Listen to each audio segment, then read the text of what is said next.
Assalamualaikum warahmatullahi wabarakatuh. Perkenalkan, nama saya Nadia Anggun Lestari dari kelas 10A. Di sini saya akan mempresentasikan tugas biologi saya, yaitu dengan judul limbah dan daur ulang limbah. Yang pertama, pengertian limbah.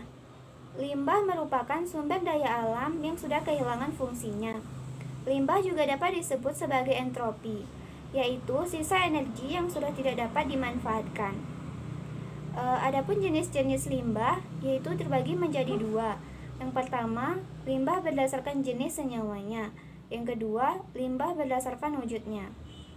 Limbah berdasarkan jenis senyawanya dibagi menjadi tiga macam. Yang pertama, limbah organik. Limbah organik yaitu dapat berupa sisa-sisa tumbuhan maupun hewan.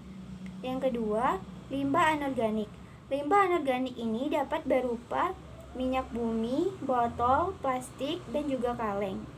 Kemudian yang ketiga, limbah bahan beracun dan berbahaya atau B3.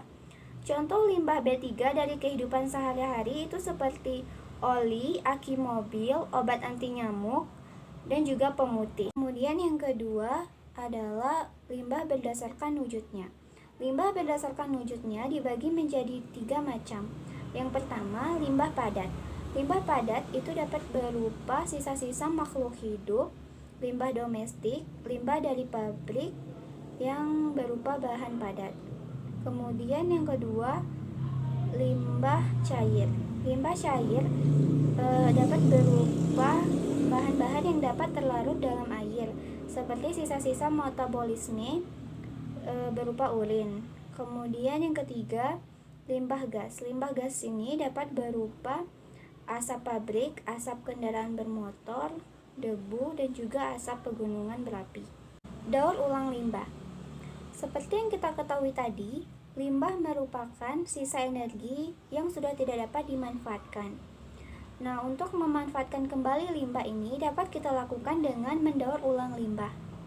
Mendaur ulang limbah yaitu proses pengolahan limbah menjadi suatu barang atau produk yang dapat dimanfaatkan kembali.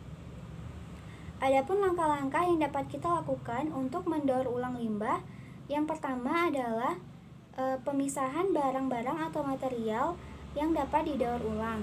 Yang kedua, penyimpanan barang-barang atau material yang sudah dipisahkan tadi. Yang ketiga, pengiriman atau penjualan barang yang sudah didaur ulang ke pabrik. Adapun limbah yang dapat didaur ulang yaitu ada dua, limbah organik dan limbah anorganik. Yang pertama, daur ulang limbah organik. Daur ulang limbah organik dapat dilakukan dengan tiga cara. Yang pertama, pembuatan kertas daur ulang. Pembuatan kertas daur ulang ini dapat dibuat menjadi kertas buram maupun kertas pembungkus kado. Kemudian yang kedua, pembuatan biogas. Pembuatan biogas ini dapat dilakukan secara anaerob. Kemudian yang ketiga, pembuatan kompos. Pembuatan kompos dapat dilakukan secara aerob. Yang kedua, daur ulang limbah anorganik. Daur ulang limbah anorganik dapat dilakukan dengan dua cara. Yang pertama, menjadi bentuk lain yang bermanfaat, seperti mobil-mobilan dan lampu hias.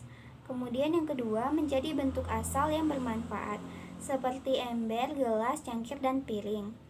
Pengolahan limbah anorganik secara umum dapat dilakukan melalui proses sanitary landfill, incineration atau pembakaran, dan pulverization atau penghancuran. Baiklah, sekian presentasi dari saya. Terima kasih. Wassalamualaikum warahmatullahi wabarakatuh.